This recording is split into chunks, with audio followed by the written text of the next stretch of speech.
أعوذ بالله من الشيطان الرجيم بسم الله الرحمن الرحيم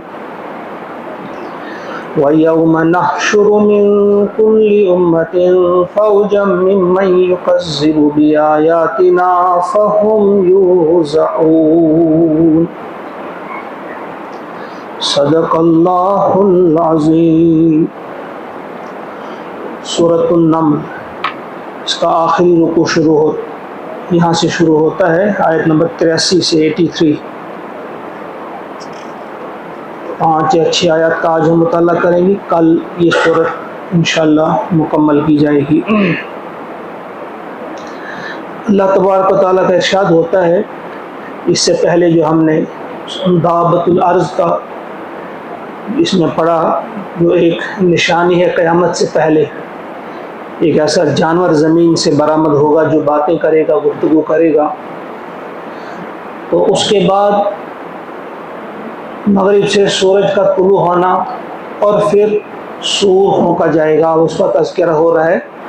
وَيَوْمَ نَحْشُرُ، ذرا اندازہ کرو، غور کرو، ذرا تصور کرو اس دن کا۔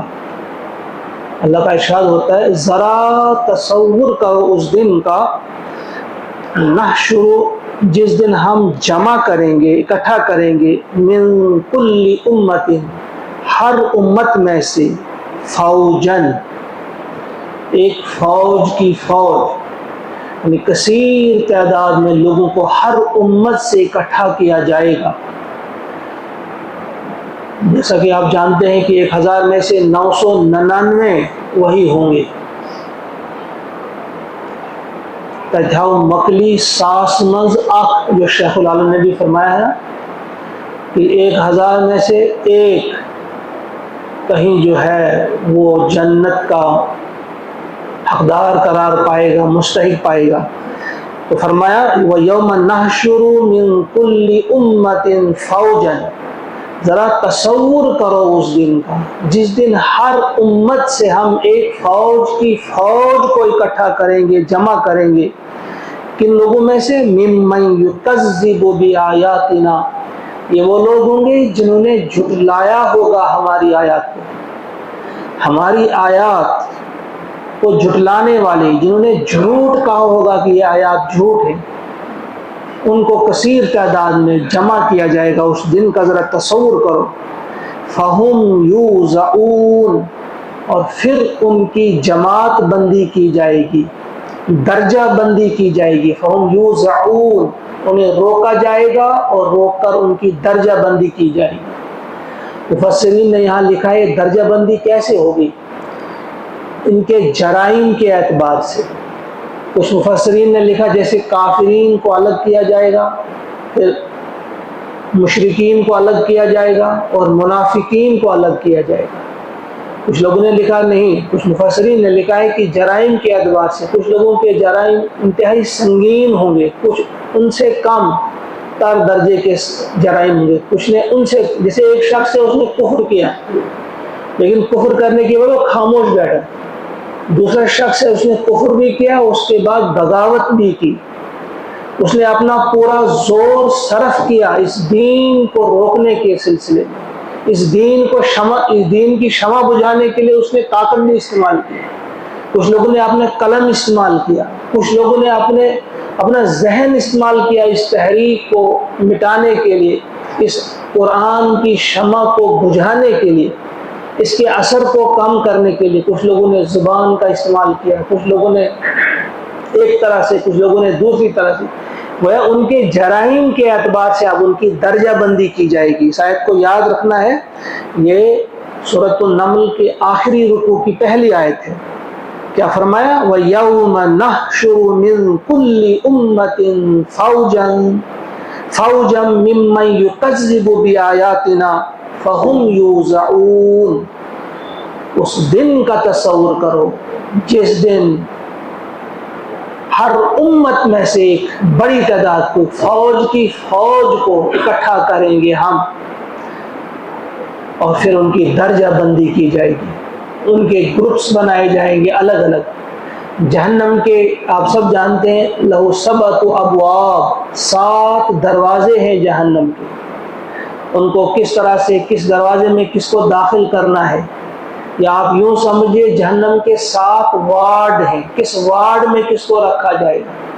یا کہا گیا ہے جہنم کے درک ہیں، جس طرح جنت کے طبق ہیں، درجات ہیں، اس طرح سے جہنم کے درک ہیں. سب سے نچلا جو درک ہے، ان المنافقین فی الدرک الاسفل من النار، منافقین جو ہوں گے جہنم کے سب سے نیچے درک میں ہوں گے. جو سب سے نچلا درک ہوگا اس میں منافقین کو رکھا جائے گا، کیونکہ یہ بدترین مجرم ہے. یہ انہوں نے سامنے سے کہا، زبان سے کہا کہ ہم ایمان لے آئے، لیکن دل کہیں اور تھا. اپنے اعمال سے، اپنے دل سے، اپنی جو کوششیں کی وہ اسلام کے خلاف انہوں نے استعمال کی، اپنی طاقت، اپنی زبان. بہرحال اس کے بعد والی آیت، حتیٰ یہاں تک کہ اذا جاؤ، جب وہ پہنچیں گے اس جگہ، یعنی سب جب وہاں جمع ہو جائیں گے، میدان حشر میں پہنچ جائیں گے، قال، اللہ تعالیٰ فرمائیں گے، اکذبتم، کیا تم نے جھٹلایا، بآیاتی، میری آیات کو، کیا تم نے میری آیات کو جھٹلایا، میری آیات کو جھوٹا کہا تم نے. وَلَمْ تُحِيطُوا بِهَا عِلْمًا، حالانکہ تم نے علمی احاطہ ان کا نہیں کیا تھا.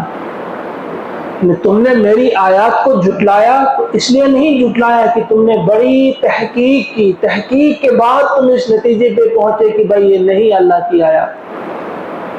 نہیں، علم کا احاطہ، ان کے علم کا احاطہ کیے بغیر ہی تم نے ان کو میری آیت کو جھٹلا دیا. اگر آج بھی آپ دیکھیں گے اس وقت کے حالات کے اعتبار سے پوری دنیا میں آپ دیکھیں کہ تقریباً 99.9% لوگ ایسے ہوں گے جنہوں نے اگر اس کلام کا انکار کیا ہے، اس قرآن کو اگر جھٹلایا ہے، اگر اس کو اللہ کا کلام ماننے سے انکار کیا ہے، تو اسی گروہ میں وہ آتے ہیں کہ انہوں نے کوئی تحقیق نہیں کی ہے، انہوں نے کبھی پڑھا ہی نہیں، کبھی سمجھا ہی نہیں، کبھی اس پر غور و فکر کیا ہی نہیں، یوں ہی کہا کہ نہیں یہ خدا کی کتاب نہیں ہے، یہ فلاں شخص نے گھڑی ہے. اس وقت بھی ہم کہیں گے جن جن ہمارے بھائیوں تک، ہمارے بزرگوں تک یہ آواز پہنچ رہی ہے، جو دیکھ رہے ہیں یا سن رہے ہیں، وہ تعصب کی عینت کو توڑ کر، تعصب کی عینت کو نکال کر، اخلاص نیت کے ساتھ سچی راہ کی تلاش میں جو ہوتے ہیں، سچے متلاشی بن کر، صداقت کی راہ کے متلاشی بن کر، سیدھے راستے کو تلاش کرنے والے بن کر، اس قرآن کے بارے میں خود ہی وہ ذرا تحقیق کریں، پڑھیں، اس کو سمجھیں، اس کو غور و فکر اس پر کریں. اس کے بعد دیکھیں اگر پھر وہ ان کا ذہن کہتا ہے کہ نہیں خدا کی کتاب نہیں ہے، پھر ان کی اگلی آگے اپنی مرضی. لیکن پہلے اس کا تو حساب کریں، پہلے تھوڑا اس کا غور و فکر کریں. اب یہاں جو بات کہی جا رہی ہے کہ جب وہ سب جمع ہو جائیں گے، پھر ان لوگوں سے کہا جائے گا جنہوں نے ہماری آیات کو جھٹلایا تھا. اللہ تعالیٰ فرماتے ہیں کیا تم نے میری آیات کو جھٹلایا اور بغیر تحقیق کیے، بغیر پڑھے، بغیر سمجھے، بغیر غور و فکر کیے، وَلَمْ تُحِيطُوا بِهَا عِلْمًا، تم نے احاطہ نہیں کیا تھا علم کا. یعنی ان کو آپ ایک علمی جو تحقیق ہوتی ہے، غور و خوض ہوتا ہے، تدبر ہوتا ہے، تفکر ہوتا ہے، تو آپ نے ان پر غور و فکر کیا ہی نہیں، یوں ہی ان کو جھٹلا دیا. اما ذا کنتم تعملون، یا پھر یہ بتلاؤ کہ اس کے سوا تم نے کیا کیا ہے. یعنی اگر تم کہو گے کہ ہم نے جھٹلایا نہیں، پھر کیا کیا ہے؟ جھٹلایا ہی تو ہے. یعنی اگر کوئی آپ کے پاس دلیل ہے تو بتاؤ، جواب دو، کیا کیا تم نے جھٹلانے کے سوا؟ تم نے عنایت کو جھٹلایا ہے. وَوَقَعَ الْقَوْلُ، اور واقع ہوگا، پورا ہو گیا، القول، القول بات پوری ہو گئی. یہ کون سی بات ہے؟ القول سے مراد کیا ہے؟ وعدہ. کس کا وعدہ؟ یہی وعدہ جو اللہ تعالیٰ نے کیا ہے کہ جو اس کو جھٹلائے گا اس کے لیے عذاب ہوگا. گویا یہ عذاب کا واقعہ، عذاب کا وعدہ جو ہے ان پر پورا ہو گیا. وَوَقَعَ الْقَوْلُ عَلَيْهِمْ، اور واقعہ پورا ہو گیا ان پر، یعنی وعدہ عذاب پورا ہو گیا ان پر. بما ظلموا، ان کے ظلم کی وجہ سے، جو انہوں نے ظلم کیا. یہ بہت بڑا ظلم ہے کہ ہم اللہ کے کلام کو پڑھیں ہی نہیں اور پھر اس پر شک کریں، اس کا انکار کریں، اس کو جھٹلائیں. یہ بہت بڑا ظلم ہے. تو فرمایا تمہارے ظلم کی وجہ سے، ان کے ظلم کی وجہ سے ان پر یہ عذاب کا وعدہ پورا ہو گیا. فَهُمْ لَا يَنْطِقُونَ، تو اب وہ بول نہیں پائیں گے. لا ينطقون، اب وہ بات نہیں کر پائیں گے، ان کی زبان بند کر دی جائے گی. یہ وہی بات ہے جو سورہ یاسین میں کہی گئی ہے، الْيَوْمَ نَخْتِمُ عَلَىٰ أَفْوَاهِهِمْ. یعنی اس دن کا بھی ذرا تصور کرو، ذرا یاد کرو. آج کے دن، الیوم، آج کے دن، نختم، ہم مہر لگا دیں گے، علی افواہہم، ان کے منہوں پر، ان کے منہ بند کر دیے جائیں گے، ان پر مہر لگا دی جائے گی. وَتُكَلِّمُنَا أَيْدِيهِمْ، ان کے ہاتھ ہم سے بات کریں گے، ہم سے گفتگو کریں گے، ہم سے کلام کریں گے. وَتُكَلِّمُنَا، ہم سے کلام کریں گے. أَيْدِيهِمْ، ان کے ہاتھ. وَتَشْهَدُ أَرْجُلُهُمْ، اور ان کے پیر جو ہے، ان کے پاؤں جو ہے وہ گواہی دیں گے. بِمَا كَانُوا يَكْسِبُونَ، جو کچھ انہوں نے کمایا ہوگا، جو کچھ کمائی کی ہوگی ان کی، اس کی گواہی وہ دیں گے.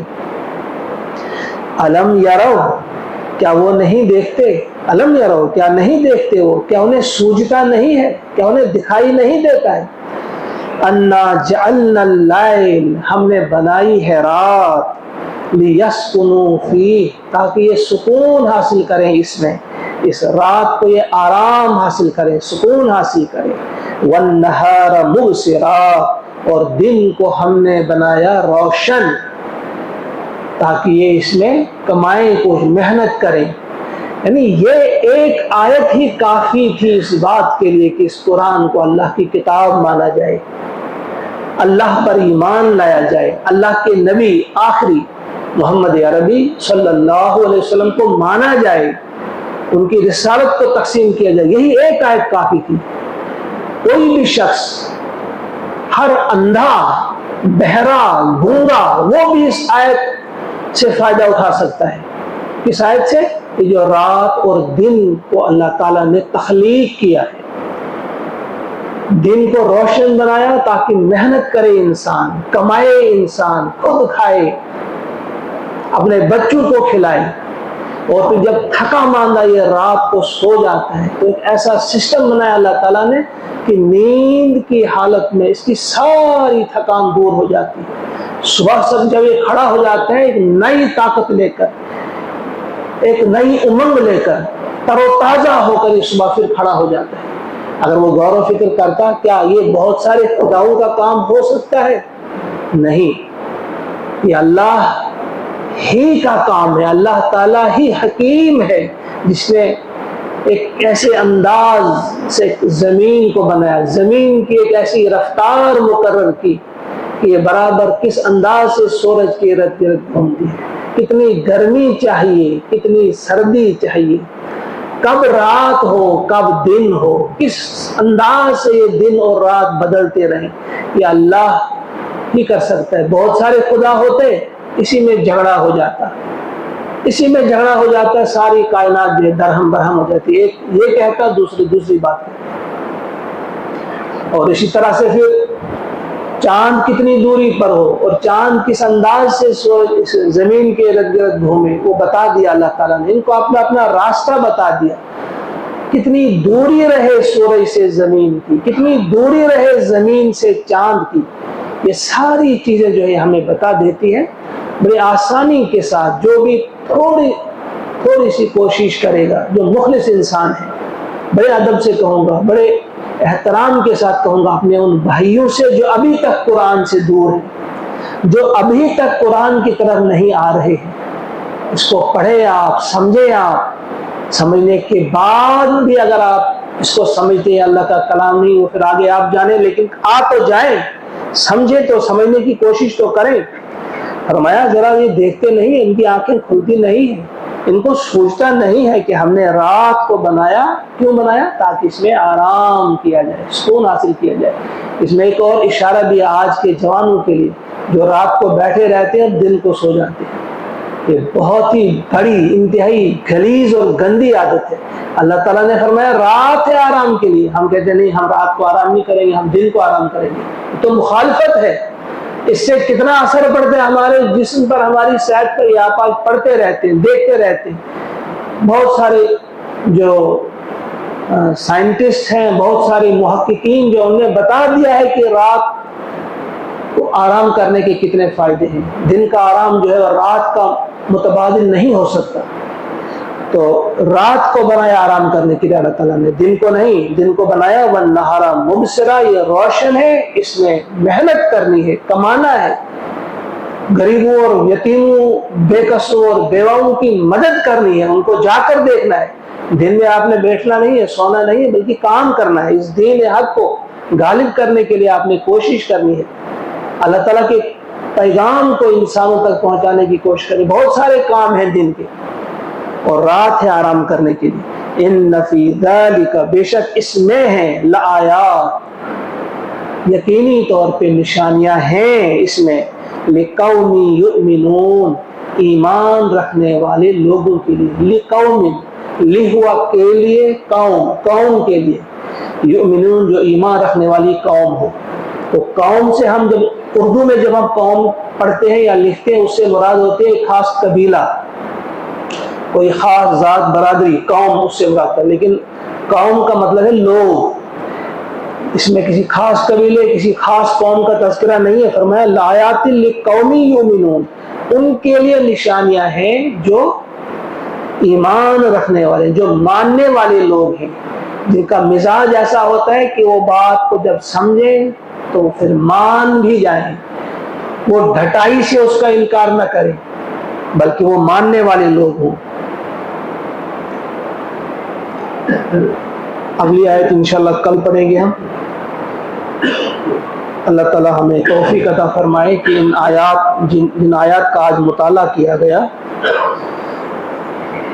ان کو ہم اپنے دل میں اتاریں، پھر خود بھی بار بار ہم اپنے دلوں کا جائزہ لیں۔ کیا ایسا یقین ہے ہمارے دل میں کہ واقعی اللہ کی کتاب ہے، واقعی اللہ کا کلام ہے، واقعی ہم جو باتیں ابھی پڑھ رہے تھے اللہ کی باتوں کو ہم دہرا رہے تھے، اللہ کی باتوں کو ہم سن رہے تھے؟ جب اس قسم کا پختہ یقین ہمارے دلوں میں آ جائے گا، انشاءاللہ ہماری زندگی بدل جائے گی، ہمارے جو شب و روز کے جو مشاغل ہیں ان میں تبدیلی آئے گی، ہمارے اٹھنے بیٹھنے میں، ہمارے طرز زندگی میں تبدیلی آئے گی۔ اللہ تعالی ہمیں عمل کرنے کی توفیق عطا فرمائے، اور جتنی ہم سے غلطیاں ہوئی ہیں، جتنی ہم سے بلنڈر ہوئے ہیں، اللہ تعالی معاف فرمائے اور ہمیں سیدھے راستے پہ چلنے کی توفیق عطا فرمائے۔ وصلی اللہ وسلم علی سیدنا و مولانا محمد وآلہ واصحابہ اجمعین برحمتک یا ارحم الراحمین۔ السلام علیکم۔